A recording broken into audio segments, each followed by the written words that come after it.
Hello दोस्तों, आज हम जानेंगे त्र्यंबकेश्वर ज्योतिर्लिंग के बारे में। त्र्यंबकेश्वर ज्योतिर्लिंग जो है एक प्राचीन हिंदू मंदिर है जो महाराष्ट्र के नासिक शहर से 28 किलोमीटर की दूरी पर स्थित है और नासिक रोड रेलवे स्टेशन से 40 किलोमीटर की दूरी पे स्थित है। ठीक है।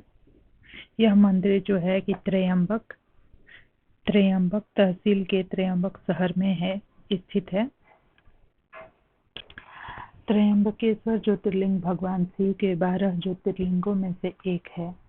त्र्यंबकेश्वर ज्योतिर्लिंग जो है भगवान शिव के 12 ज्योतिर्लिंगों में से एक है। इस शिवलिंग की ये विशेषता है कि इसके ऊपर कोई शिवलिंग नहीं है, बल्कि इसमें अंगूठे के आकार के 3 सिर हैं जो कि भगवान ब्रह्मा विष्णु और शिव शंकर को दर्शाते हैं।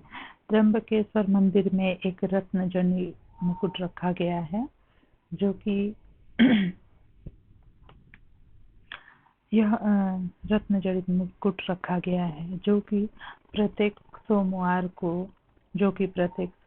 के दिन जो है कि मुकुट को 4 से 5 के बीच में 4 से 5 के बीच में मुकुट को पहना दिया जाता है पूजा अर्चना करने के बाद। यह जो मंदिर है ब्रह्मगिरी पर्वत में बनाया गया है। त्र्यंबक मंदिर का निर्माण काले पत्थरों से किया गया है। त्र्यंबक मंदिर गोदावरी नदी के किनारे अवस्थित है। त्र्यंबक मंदिर के पंचकोशी में बहुत सारे पूजा पाठ होते हैं। शांति के लिए त्रिपिंडी और नारायण बलि पूजा कराई जाती है। यहाँ पे इस मंदिर का निर्माण नाना साहेब पेशवा ने कराया था। इस मंदिर के निर्माण को 1755 से लेके चालू करके यह जो है 1786 में संपन्न हुआ था, जिसमें कि टोटल 31 साल लगे थे। त्र्यंबक मंदिर सिंधु आर्य शैली का जो त्र्यंबक मंदिर है सिंधु आर्य शैली का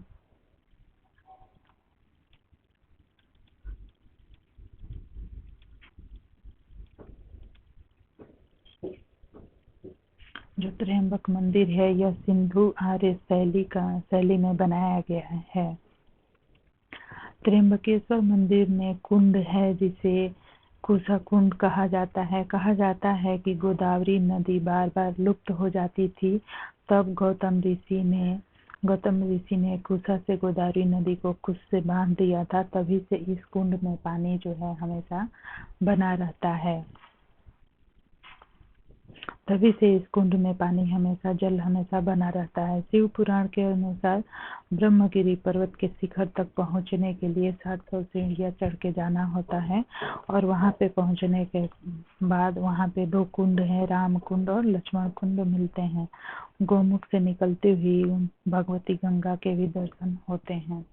चलिए अब आपको त्र्यंबकेश्वर शिवलिंग की उत्पत्ति की कहानी बताते हैं।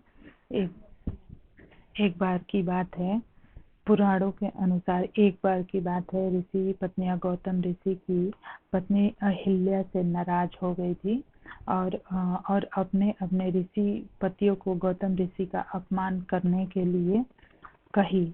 तभी सभी साधु मिलकर भगवान गणेश की आराधना करने लगते हैं। तभी गणेश देवता प्रसन्न हो जाते हैं और साधुओं से वर मांगने को कहते हैं। साधुओं ने कहा, भगवान किसी प्रकार गौतम ऋषि को आश्रम से बाहर निकालने में हमारी मदद करें। तभी भगवान गणेश ने एक दुर्बल गाय का रूप धरा और गौतम ऋषि के खेत में जाकर फसल को खाने लगे। तभी गौतम ऋषि आए और गाय को एक डंडे से मार कर भगाने लगे। तभी क्या हुआ कि उनके डंडे के स्पर्श करते ही गाय जो है गिर कर मर गई।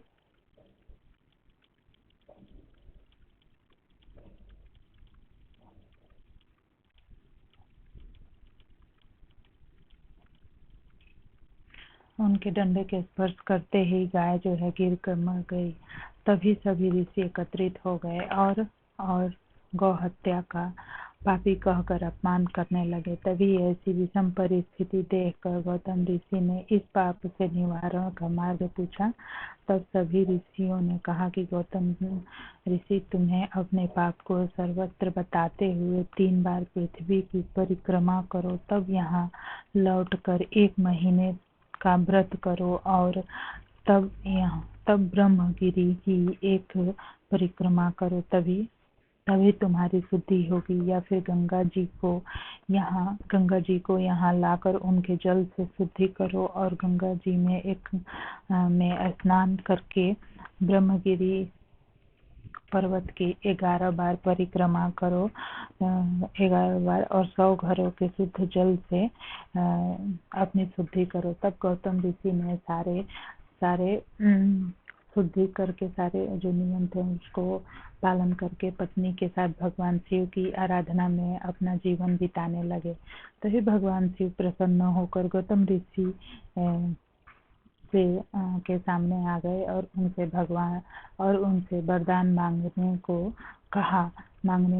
तभी गौतम ऋषि ने कहा, भगवान मुझे गौ हत्या के पाप से मुक्त कर दीजिए। तभी भगवान शिव ने कहा, तुमने गौ हत्या का पाप किया ही नहीं है। ये गौ हत्या का पाप जो है कि तुम पर छल पूर्वक लगाया गया है। ऐसा करने के लिए मैं तुम्हारे आश्रम के ब्राह्मणों को दंड देना चाहता हूँ।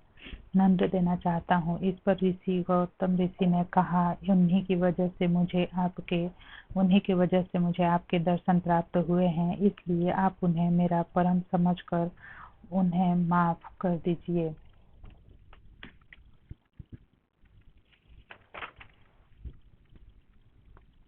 तभी क्या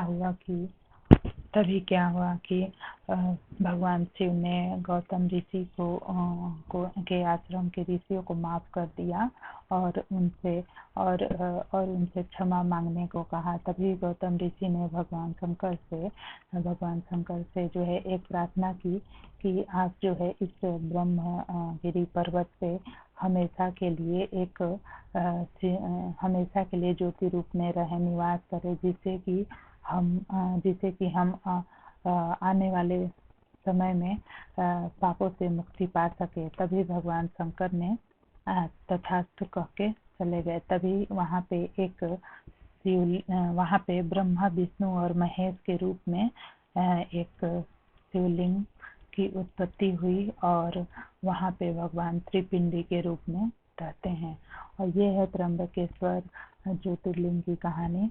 तो फ्रेंड्स, आपको यह वीडियो कैसा लगा ज़रूर से बताएं और मेरे चैनल को सब्सक्राइब करें अगर आपको मेरी दी हुई इन जानकारी पसंद आती है, इन्फॉर्मेशन पसंद आती है। तो धन्यवाद।